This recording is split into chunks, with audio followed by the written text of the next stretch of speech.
In power systems, transformers play a significant role in distributing electrical energy to consumers. The role of such transformers are reducing voltage from medium voltage level to the low voltage level. However, these transformers are not provided any protection from voltage sag and swell issues.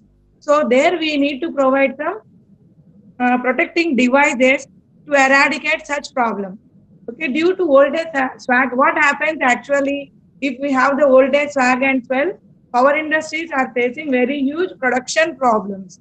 So the primary cause of that voltage swag are the line to ground fault, high horsepower rating of connecting or disconnecting the motor from the electrical supply, and heavy inductive load disconnected from supply at momentary.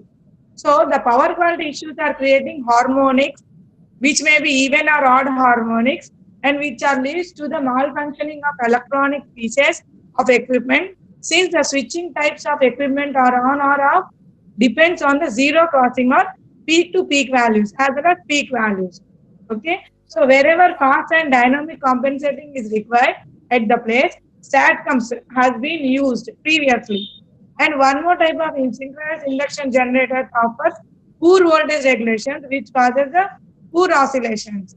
And one more type of devices we have used earlier, that is static series compensator, and it has been used for improving the performance of the synchronous generator respectively. So to compensate all these problems at a time, these issues by incorporating a damping resistance has been used, and which is possible by using this UPQC. So what is actually a UPQC? So UPQC is nothing but Unified Power Quality Condition, the advanced format of Unified Power Quality Controller, UPFC, Frequency Controller, UPFC. So it is used for power quality improvement, and it consists of both